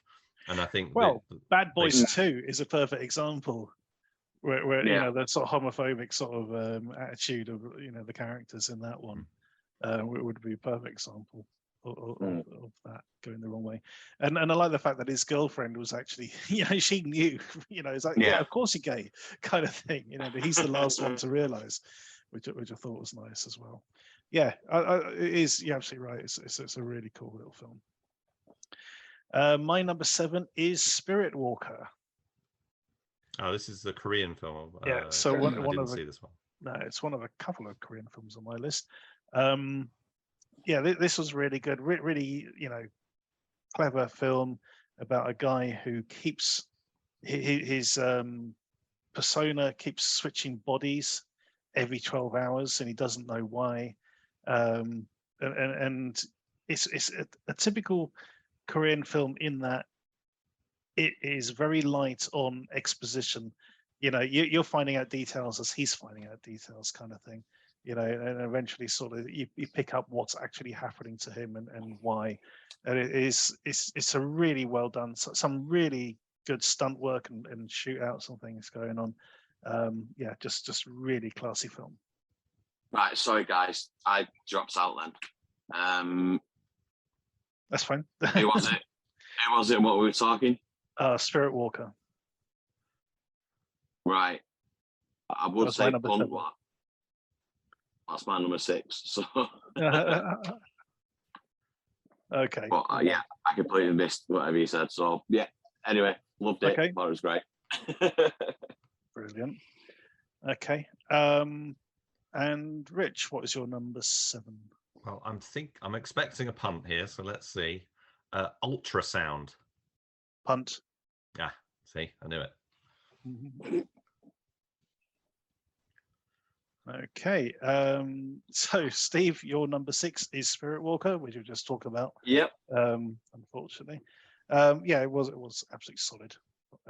Yeah. My number 6 is Prey. Punt. Ah, yes. Okay, awesome. And Rich, what is No, sorry, I was just saying, oh yes, I wasn't saying punt. Yeah, no, but Steve did. So, did he? Sorry, I didn't hear him. Sorry. Yeah. So in that case, Rich, what is your number 6? My number 6 is Like Dogs. Good shout. Yeah. Really surprised me. It wasn't what I was. It's not the best. It's got its problems, but I thought it took its ideas in some directions that I didn't expect it was going to go. It was not the film that I thought it would be going in. I thought it was going to be some sort of seedy, torture porny kind of thing. Mean-spirited, yeah. But it actually develops into some really interesting directions that overcome the budget limitations. Loved all the twists and stuff. I think that it falls apart a little bit at the end, but that still does not negate the fact that I think it's definitely a must-see in terms of sort of horror thrillers that have been released this year. It's got some real standout moments. Absolutely, yeah. I thoroughly enjoyed that one. It was hovering around my top 10, I must admit. Yeah, awesome. Okay, on to number 5 for Steve. The Craze Code of Silence. Very good film. Yeah, Code of Silence. Yes, that was they were in a. Is that the one where they go to the warehouse and they're preparing for? Yep. They just sort of step outside of the normal sort of police. Stuff. Yeah. Well, that's the thing. I thought it was nice to actually see a Craze film from the other side, actual investigation, trying to bring them down rather than just what they got up to and stuff like that. I thought Stephen Moyer was great in it. Nice to see him using his English accent for once. Yeah. And even the guy who played the Craze as well, he was a little bit over the top, but he did bring that intensity to it. And I just thought it was really, really well done, really well shot. And because in a way, I think it did have, budget restrictions. It is kind of one set, really. You in the way, the warehouse or whatever it is where they set up, and a couple of cafes and stuff like that. But I just thought it was just done really, really well. And nice to see it from a different angle. Yep, totally agree. Yeah, I was really surprised by this one. Because I tend to sort of stay away from the usual, London gangster kind of stuff. And a lot of these films, as you say, they do almost make folk heroes out of these characters, and it's like, so it's nice to sort of see them being treated as villains that they were. And it's a very good police procedural. There's some really nice visual touches where they put the detective in the center of a scene. It's almost like a flashback, but he's there witnessing it, and it's very, very well done. Yeah, no, very, very good film. Yeah. All right, and Rich, what is your number? Sorry, it's me. Me. What is my number 5? It is Mad Heidi. I think. Hang on, let me just double check my list. Slight punt because it's a little bit further up the list. Okay, awesome. In that case, Rich, what is your number 5? Mine is a film in a similar vein, Psycho Gorman. Okay. Which was released by originally on Shudder, and it was released by Acorn this year. I'd been wanting to see it for ages. I think I really liked it. I think it wasn't 100% everything I hoped it would be, but I think enough of it works.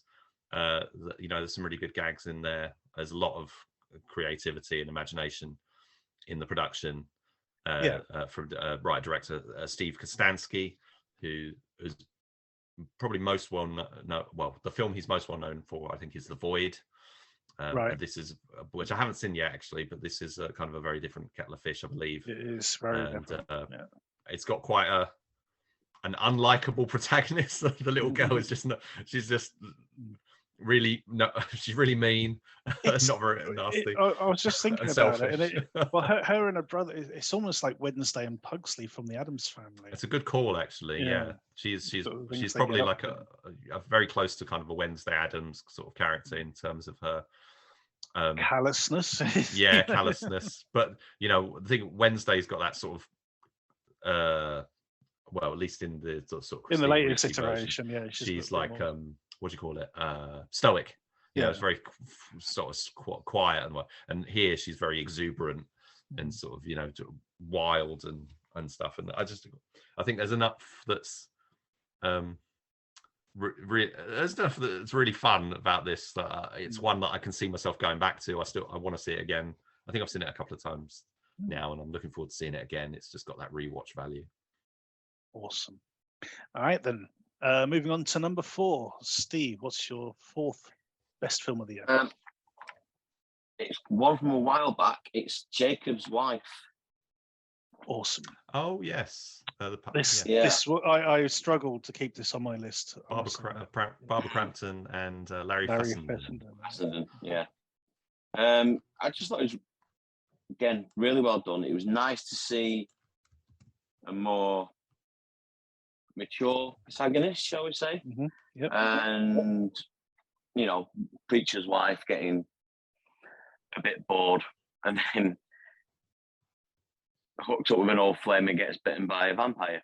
And the struggle with that, and a repressed sexuality, a repressed femininity and stuff like that coming out, and just really well shot, really well performed. Thought the script was great, and just a bit over the top with the gore and stuff, the blood spraying everywhere and things like that. But it was nice to get an actual reaffirming, mature, female-led horror movie in a way. Yeah, no, I totally agree. I really enjoy this. Love the performances. Love the directions it heads in. Yeah, it's a great film. And as I said, I was really struggling whether or not it was going to end up in my top 10. Yeah, got kicked out at the last minute. And Rich, what is yours? No, I've missed me again. That's what I was going to say. Is I keep skipping over me. My number 4, and I am expecting a punt here, is Accident Man: Hitman's Holiday. Yeah, definitely a punt. I thought so. Okay, in that case, Rich, what is your number 4? My number 4 is Mad Heidi. Eh, So go for it, surprising. Mike. So surprising because I scored this higher than you when we actually reviewed it, and it's Yes. ended up higher on your list. But yeah, no, I loved this. I really did. The satire, the performances, the amount of detail they put into this, they didn't hold back at all, and just one of a top draw performance from Casper Van Dien as the baddie. I just thought he was superb. He just threw himself into this, and why not? Basically, I think he is a key part of why this film works so well. Yeah, and I think it's a film that's trying to sort of break some of the rules in terms of what it's trying to achieve in terms of its distribution. That I think they've managed to pull that off quite well. They've managed to crowdfund and get a really solid, budget, a good look to the film. Again, you can see there's a lot of heart and soul and that they've thrown into it. I think it does have rewatch value, which is where it's sort of climbed up on my list, perhaps higher than some others. I mean, like as we were saying earlier, it's so difficult to make it. I mean, there's films like Day Shift and stuff, which I think are equally as good and equally films that I would go back to. But you kind of got pinch points somewhere, and having to be selective. And I think Mad Heidi is just one that stands out just a little bit more. Definitely worth seeing if you can. Hopefully, it will get a wider distribution, which I'm sure it is. I'd love to pick this up on. Yeah, I'd love to pick up a Blu-ray for this. Yeah, they're doing like collectible discs that you can buy from them, but I think eventually it will turn up on like VOD platforms, and hopefully, someone like someone like an Acorn, if it did end up on Shudder, it would be good. Possibly not, because but or Arrow would be a good home for it. I think get an extras pack disc. I think it's definitely worth seeing, and it's the film I've spent most to see this year, and I did not regret it. I mean, it's definitely a must see. It did live up to the expectation that I had for it, and so that's why it's my number 4. Absolutely, good stuff. Number 3 for Steve. Escape from Mogadishu. Yeah, good one. I'm based on a true story. Just so well put together. I mean, you've got the North and South Korea Embassies. Embassies, that's the word I'm looking for. Yeah. And trying to get out of obviously Mogadishu with these riots and war-torn stuff going on. And is it Rwanda or is it Somalia? I can't remember. Somalia. Yeah, Somalia. Yeah, and just trying the tension of them trying to get escape, and where they're bumping into like freedom fighters and rebels as they're trying to move from building to building. And the last 20 minutes, half an hour, where they basically, cover the cars in books to try and get to the airfield and stuff like that. I just thought that it was really moving, really powerful, and just great film. I'm very, very surprised that it didn't get a wider cinema release or more praise for it, to be fair. I just thought it was really, really good. Yeah, no, I totally agree. It's I love the ending as well. They built up this sort of camaraderie, so they actually helped them go back to the north because they know that the South guys would sort of basically kidnap them and sort of force them to sort of defect. But yeah, no, really, really, really solid film. And speaking of solid, my number 3 is Solid Rock Trust. Now, I feel a bit guilty about putting this on my list because I know neither of you have seen it yet. Hopefully going to see it in the next week. But it is a film that we have covered on the show. Me and Will reviewed it. And it is just one of my favorite films of the year. It basically it's a one-woman show, basically. One woman in a warehouse orchestrating a bank heist. She's got 4 people sort of working inside the bank to pull it off, and there's double crosses and all sorts going on. It works incredibly well.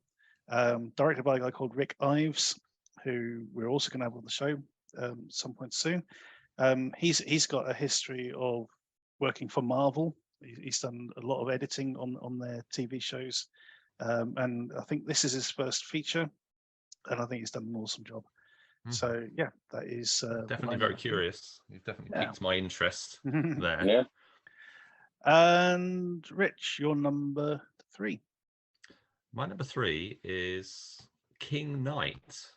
Awesome. Richard Bates Jr.'s film, starring Matthew Gray Gubler.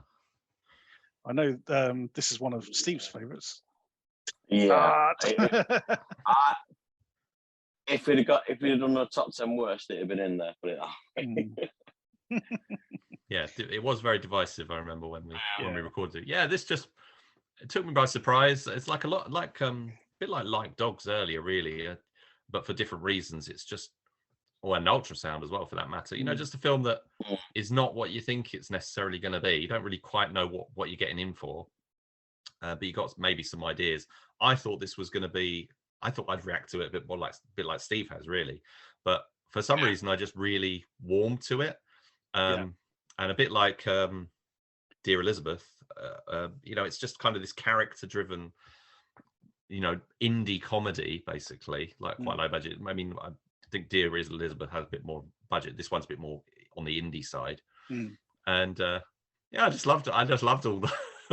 Not obnoxious, I don't know, the sort of pretentiousness, but there's a sort of, again, it's kind of warm-hearted because there is a genuineness to the characters, although they're sort of lost it, or sort of up themselves.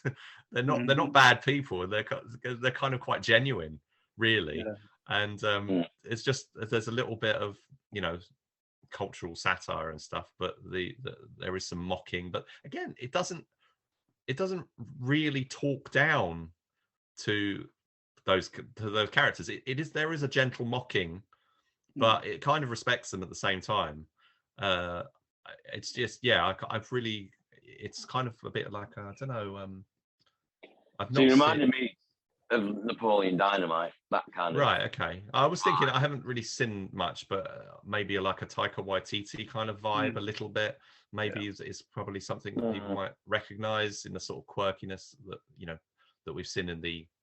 I think of when from the Marvel films that he's made. There's a sort of similar sort of sense of humor in some of it. I think I might be off base on that. That's just what comes to mind. I think it's just a bit different to everything else I've seen this year, and I really liked it. And funnily enough, comedy stuff is actually featuring quite high in my list, which is unusual because action. I'm very much an action kind of guy, and my shorts were very action heavy. And here, there's not really a lot of action in my list, although that will change. But King Knight is definitely not action driven at all. Yeah. So it's directed by a guy called Richard Bates Jr. and we've covered. I think me and Dave Wayne covered one of his earlier films called Trash Fire, which was very good. And another one I've seen of his called Suburban Gothic, which also has Matthew Gray Gubler in it, which is definitely worth seeing. Excision is another one of his, which I've heard good things about, but I haven't actually seen this either. But yeah, he's a very sort of consistent, very very sort of witty scripts that he puts together. Definitely a guy worth checking out. Cool. Okay, Steve, you're number 2. Punt. Yeah. No, I'm punting you. Right. Okay. My number 2 then is Ultrasound, which was on Richard's list higher up. As Richard's already alluded, this is a film which, even if you kind of knew what was happening going in, you're still going to be wrong-footed. it is a film that you have no real idea what's going on for a good chunk of the time, but at the same time you're compelled to watch. Yeah, it's fascinating and absorbable. It's absolutely fascinating, and as the layers are peeled back, and you kind of seeing what's going on, it's really, really interesting. There's nothing else out there like it. It's a little bit Cronenberg. There's a little bit of that to it. I think it's a bit of Videodrome kind of thing going on. But yeah, it is brilliant. I absolutely love this. Rich, anything to add? No, I think it's one of those films. I think it's best to go in knowing as little as possible. So I don't want to say anything that might give anything away, but the cast is really good, and there is it's really solidly directed, very slickly made. Director's Rick Schroeder. It's based on a graphic novel, which is quite an odd thing. The graphic novel was called Generous Bosom, which is unusual. Weird. But which I guess sort of speaks to the sort of quirkiness and the unusualness of what the story actually ultimately is. It's not. I thought, given the title Ultrasound, that it would be something. Maybe like a pregnancy kind of story of pregnancy, a typical. What I'm saying with a pregnancy story, like a typical pregnancy story of like a thriller about a baby, or a mother. And that's being kind of stalked when you see the initial 10 minutes as well. Yeah, it could go that way. Yeah, absolutely. And then all of a sudden, as I said, you're suddenly going behind the scenes, as it were, and there's all this other stuff going on. It's like, okay, this it really does pique your interest. Yeah, it's excellent. It's another film that I can easily see myself going back and watching again, knowing sort of maybe experiencing it in a different way, but I think still enjoying all the setup stuff and everything. Yeah, it's really good, and I think a film that not many people perhaps heard of, because it's a very low-key release, as most DTV things are, but this was not a film that was. It's not like a Samaritan where it was like a streaming sort of profiled film. It's a very very quiet VOD. Could easily get lost in the crowd. Definitely worth raising awareness of. Absolutely. So, Rich, what is your number 2? My number 2 is Gatlop. Hell of a Game. Love that film. Again, comedy. If for some reason it just I really warm to the characters and the situation. It's quite a low budget, but it works. It's works with its environment really well. It's like basically set in an apartment. It's all shot really well. It's got kind of a sitcom-y, horror comedy kind of setup, similar to a few other things that I've seen. But there's kind of the novelty board game sort of angle works really nicely and very well. They've when they made the props department did a really great job with the actual board game itself, on top of everything else. Really, it's got it's a bit. I mean, the concept is a bit Jumanji-ish and stuff, but it's not a big fantasy movie. It's still very apartment-based sort of interactions and stuff. There's not a huge amount. We get some flashbacks and things about things that had happened, which kind of sort of broke up the group, as it were, originally, and things like that. Yeah, it's really well done, really well. Yeah, really surprised me. Yeah, very good. Yeah, brilliant. Okay, on to the number 1s.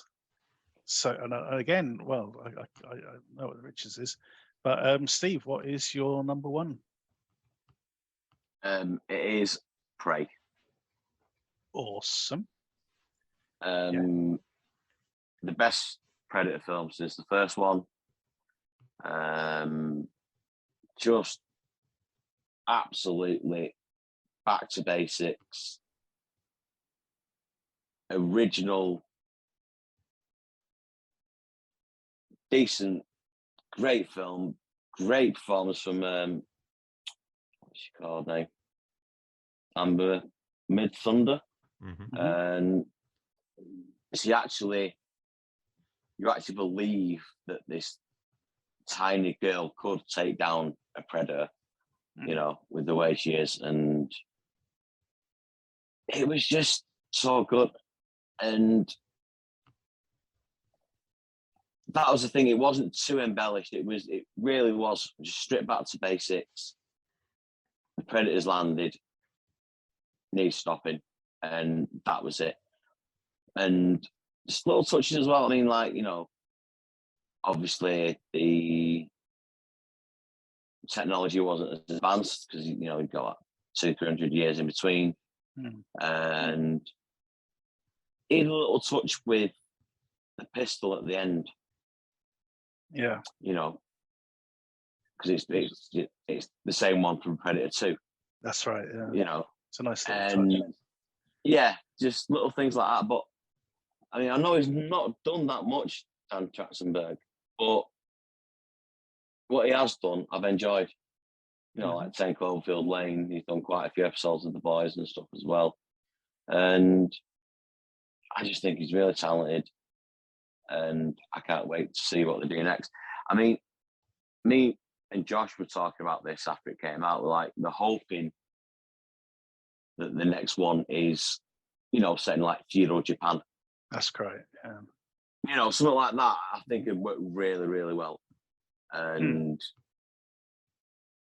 because as long as it isn't, as long as it isn't just another retread of this one, yeah, exactly.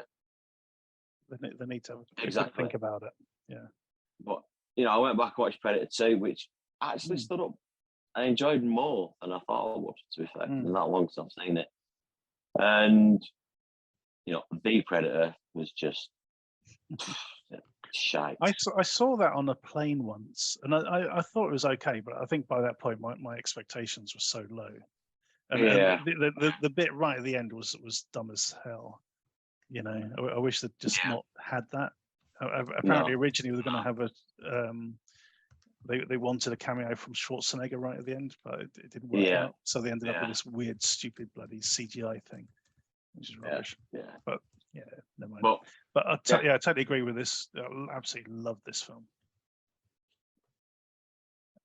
And Rich, what is your number one? It's the only film it could be. It's Accident Man, Hitman's Holiday. Yeah. In my view, very entertaining sequel for Scott Adkins. I go back and listen to the review to hear all the stuff that I loved about it, because I raved on about it then. But yeah, I just thought it was really well made, especially coming from inexperienced directors, who've done some fantastic short film work, but they've smashed it, basically with their debut feature. Scott Adkins is in the driving seat. It's his movie, his project, his vehicle. He's at this really interesting point in his career where he's able to be himself more, and that is actually paying off, and that is actually working. I think that's the best part now, that he's actually bringing more of himself out, even though he can't maybe pull off some of the moves that he could 10-15 years ago. He's still absolutely fantastic. He's still the best there is with this stuff, and he can pull it off. And the supporting cast is really good, and the location is really interesting. It's got rewatch value, which is, I say, another really important thing. So absolutely, unfortunately, I didn't get a chance to see it when it had its limited showings from the Fighting Spirit team, but I watched it a couple of times on VOD, and I really do hope it gets a DVD, a Blu-ray release, because it's definitely one I'd love to have in my collection. Absolutely, can't disagree with you there. So just to round off, my number one is Steve's punt from earlier, and it is Hunt. Yep. This was the other Korean one that I didn't see. I didn't see the other ones. I saw a couple of the Korean ones, but I missed a few of them, didn't I? I mean, we've had some good ones this year. So we had Special Delivery, which almost really stayed on my list. So we had Escape from Mogadishu was on Steve's list, and Spirit Walker. But this thing here was just top tier, basically. The setup is this sort of, I'm pretty sure it's a sort of fictional scenario that they've come up with, where it's basically a mole hunt within the sort of the Korean sort of secret service. That they got two branches. One's like a CIA kind of thing, and the other's like internal security, which is basically the Gestapo for South Korea. You know, they do all the torture and stuff like that, torturous interrogations. But it's basically about a mole hunt. You know, they're aware there's a mole in the organization leaking secrets back to the north. And there are some amazing set pieces in this one. You know, there's a shootout in a street which rivals Heat. You know, the shootout in the middle of Heat. It is absolutely brilliantly done.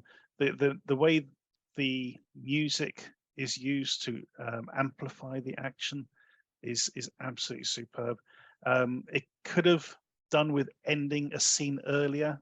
You know, it's always the sort of thing where they just push a bit further than the happy ending kind of thing. You know what I mean? It's like, I mentioned this a lot. It is in The Princess Bride, when the author's talking about, you know, when a happy ending is only a happy ending because the author has chosen to end the story at that point.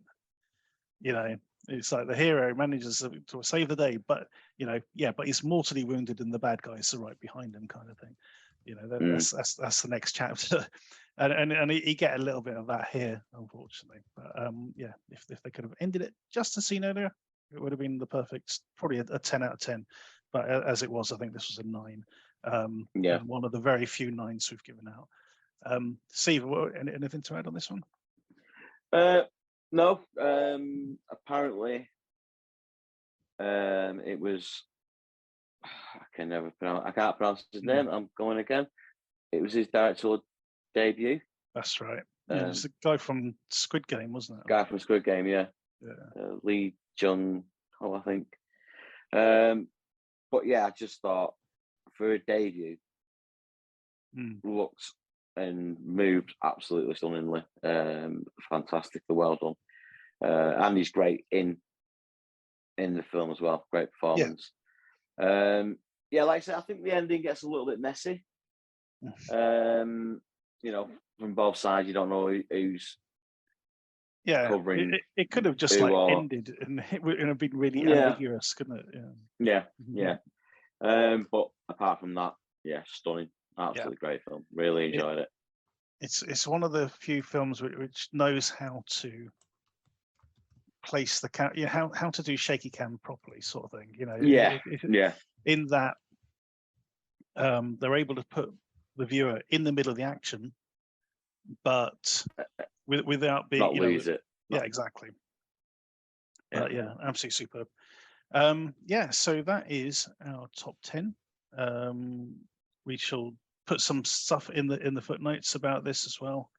But overall, it's been an exemplary year, I think, as you can tell. Just one last thing, guys. Is there anything you can think of that we didn't cover that you would have liked to? You know, anything which sort of slipped through our fingers? No, I can't really think of it. The only one I'm thinking is the one we're doing next week. The Red. The what's it called? Come on, Mike, help me out. I don't know what we're doing next week. The one we're talking to the director of it. Oh, Red Rock West. Solid Rock West. Yeah, Solid Rock Trust. Solid Rock Trust. Okay, actually, I do keep thinking of Red Rock West when I'd say the name, but yeah, no. Solid Rock Trust. Yes. It'd be really interesting to see what you guys make of that.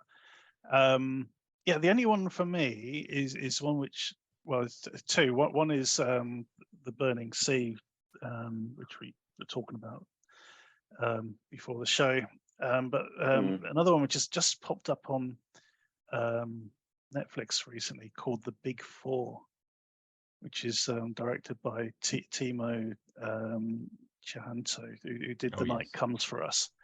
And it is a really good, solid action movie. it's a lot lighter than The Night Comes for Us, but it's still really violent. Apparently, this is what Netflix asked him to do, a more sort of family-friendly film, and this is what he came up with, and it is absolutely crazy. Really, really good film. Unfortunately, it came out in December, and we'd already recorded our last show before it turned up. So maybe it'll feature in a Netflix roundup in the future. So I've got one. Well, I've got a few I want to mention, but the main one is Vengeance 2 Bloodlines, which is a Friday the 13th fan film. The first one was called Friday the 13th Vengeance, which I've been really looking forward to. The first film was really excellent, probably the best fan film that I've seen in terms of a film that looks and plays like a properly released studio backed film, with a really impressive cast and stuff, and this continues that. It's a film which the idea behind these films is that they follow Friday the 13th Part 6, so they take it in and they take that film as the jumping off point of developing themes and stuff that were established there. This is quite common in Friday the 13th films, is that there's so many different interpretations and stuff that the different fan films go in different directions. And in this one, it's the sort of zombie Jason thing and some other some of the themes that were introduced. The film is too long, but it's a film I was really hoping that it's really good. It's got some really great kills, fantastic kills and stuff, as the first one did. And I was just really disappointed that it just was just something we just couldn't fit it in to cover. I hope that we'll be able to look at it perhaps in the future. There's so many Friday the 13th fan films out there. There was like 3 or 4. I think it was like 4 long ones. There was all the short ones as well, released in 2022 alone. I think Mike, you've seen 1 or 2, like Never Hike. Never Hike Alone and stuff. There's another one of those coming up, I think, in the future. So hopefully a little bit of a Friday the 13th thing going on. If you don't mind me mentioning just a couple of other things, I'm a bit gutted that we didn't get to cover. Was there's a film I found on Shudder called Scare Package, and funnily enough, they released the sequel to that, Scare Package 2: Rad Chad's Revenge, just around Christmas time. So I saw both of them last year, and I thought they were really good. They're like anthology kind of short film kind of story movies, but there's what's interesting with those is the kind of wraparound is actually the best part, whereas sometimes the wraparounds are a bit rubbish. And in this one, the wraparounds are really good, and actually quite substantial. So they make up it. And the other one, there was another fan film called Puppet Master Revival, which I thought would have been quite interesting to discuss. And one of the big ones that I'm really gutted that we didn't get a chance to talk about was Chippendale Rescue Rangers on Disney Plus, because it's just phenomenal. Okay, I'll have to check that one out. Yeah, I have heard good things. The other one, there's one recently which I just didn't get a chance to see, even though I had the screener for it, and that was Something in the Dirt, which is by the guys who did Spring and what was the other one they did? Yeah, Justin Benson and Aaron Moorhead. Oh, it is. I was wondering if it was the Benson Moorhead. Yeah, The Endless was one they did, which we covered on the show. Archive 81 was the series. Did you ever see that one? No. Absolutely superb I series. They're involved started in. it. That was really good. Synchronic was one we covered on this show as well. Yeah.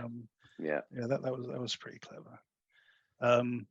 But yeah, unfortunately, I just never got around to seeing it, even though they sent the screener through. I just didn't get a chance, so we never quite covered it. But anyway, it's been a cracker year. I think you can all agree, and we're certainly looking forward to what 2023 has to offer and has in store for us. To be honest, I've already watched 1.5 films for our next show, and I'm already impressed with what's coming up. So I hope you enjoyed listening. Let us know what your top 10s were for the year, or even your bottom 5s. And tune in to the next episode.